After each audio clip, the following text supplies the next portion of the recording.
Ya, oke. Ciri-ciri perubahan kimia yaitu yang pertama terjadi perubahan warna, di mana perubahan warna ini yaitu adalah terjadi pada proses fotosintesis pada tumbuhan. Yang kita ketahui bahwa daun yang berwarna hijau dapat berubah menjadi berwarna kuning. Nah, itu adalah merupakan reaksi kimia yang terjadi pada daun, ya. Kemudian yang kedua adalah perubahan suhu. Nah, di sini perubahan suhu terjadi dua reaksi, yaitu reaksi endoterm dan reaksi eksoterm. Kita ketahui bahwa reaksi endoterm itu adalah reaksi yang terjadi dikarenakan reaksi tersebut membutuhkan panas, atau reaksi kimia terjadi karena membutuhkan kalor atau panas.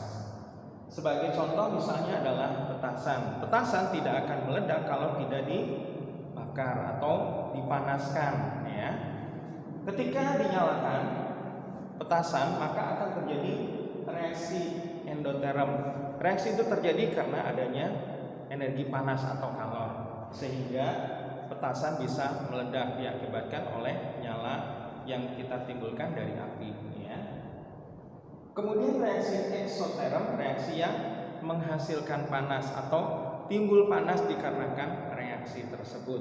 Sebagai contoh misalnya, dapat kita ketahui ketika kita melihat proses pembangunan rumah, ya, antara semen dengan air kita jadikan satu, maka timbul panas. Pada saat air belum dimasukkan semen, itu suhunya yaitu adalah 30 derajat Celcius, artinya dalam keadaan suhu kamar. Kemudian setelah dimasukkan semen, suhunya meningkat menjadi 45 derajat Celcius dikarenakan terjadi panas.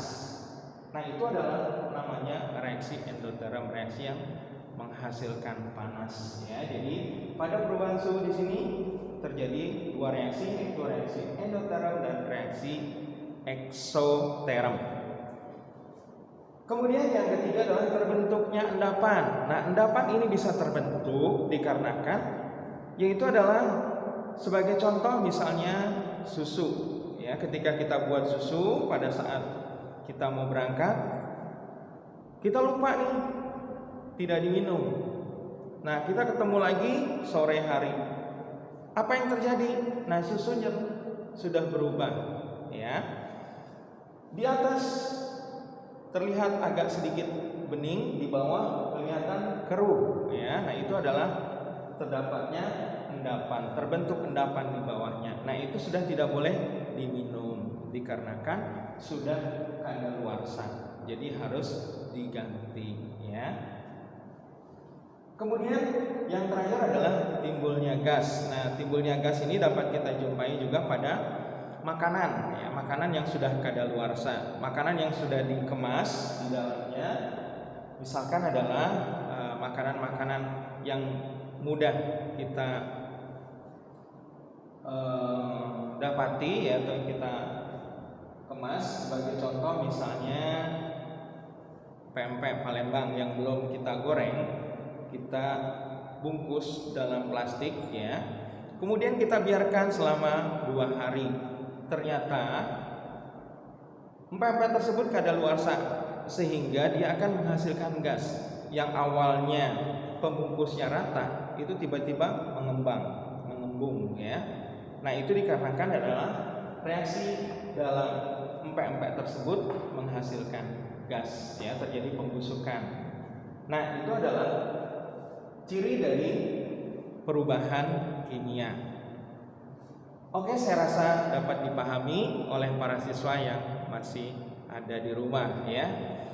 Untuk itu kita lanjutkan kepada penggolongan materi, ya.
Nah, ini adalah penggolongan materi. Materi berdasarkan penggolongan atau klasifikasi dapat dibedakan menjadi dua macam, yaitu zat tunggal dan campuran. Nah, para siswa nanti akan kita bahas mengenai zat tunggal dan campuran. Untuk itu saya akhiri sampai di sini. Nanti kita lanjutkan pada pertemuan yang akan datang. Terima kasih. Assalamualaikum warahmatullahi wabarakatuh.